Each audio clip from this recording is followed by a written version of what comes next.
Eto mga boss, rematch game ng Los Angeles Lakers kontra nga dito sa Oklahoma City Thunder.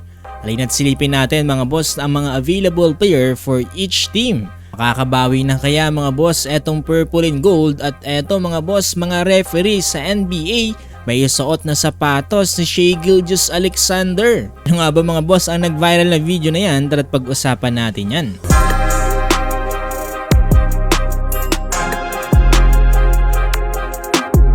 So eto na tayo mga boss sa muling pagtatapat ng Los Angeles Lakers kontra nga dito sa Oklahoma City Thunder.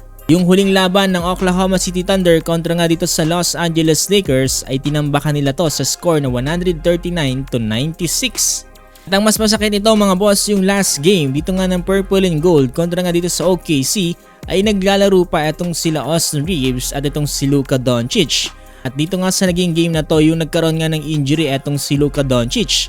Pero kahit nandyan pa rin sila Luka at itong si Austin Reeves ay talagang naramdaman itong lakas ng Oklahoma City Thunder at talagang tinambakan itong ang Los Angeles Lakers simula first hanggang fourth quarter. Talagang there's no coming back mga boss. Maski nga si LeBron James mga boss ay walang nagawa dito nga sa naging laban na to.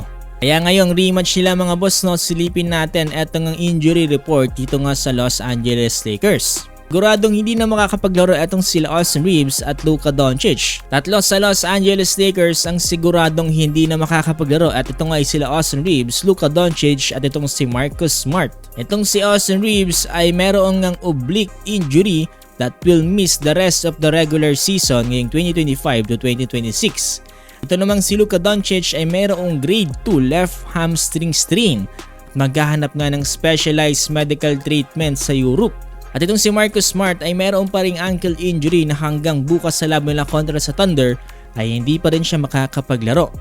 Pero ito mga boss ang dapat nating pansinin dahil itong si LeBron James ay listed as questionable kontra nga dito sa Oklahoma City Thunder. Ito ay dahil nga sa kanyang foot injury. Ngayong sure na nawala itong si Luka, Austin Reeves at Marcus Smart, kung pati si LeBron James mga boss ay hindi maglalaro bukas ay talagang delikado na itong Los Angeles Lakers. Kinakailangan na mag-step up ng other players kung hindi nga maglalaro itong kanilang Big 3. Kung sisilipin naman natin itong Oklahoma City Thunder mga boss itong sila Thomas Huber at Jalen Williams lang ang hindi makakapaglaro. At the rest of the players ay available kontra nga dito sa Los Angeles Lakers. So talagang mapapalaban mga boss ang remaining players dito nga para sa Lakers kontra nga dito sa Oklahoma City Thunder. Pero bilog pa rin ang bola mga boss pwede pa rin naman ma-turn around dyan ng Los Angeles Lakers kung pagbubutihan lang talaga nila. At eto mga boss may kumalat na video ngayon na kung saan etong mga referee dito nga sa NBA ay may suot-suot na sapatos dito nga ni Shai Gilgeous-Alexander. May mga nagbibiro tuloy mga boss na itong mga referees nga daw ay binibigyan ni Shai Gilgeous-Alexander ng mga sapatos para nga daw magkaroon ng maraming free throws. So yun mga boss anong masasabi niyo dito sa mga suot na sapatos ng referee?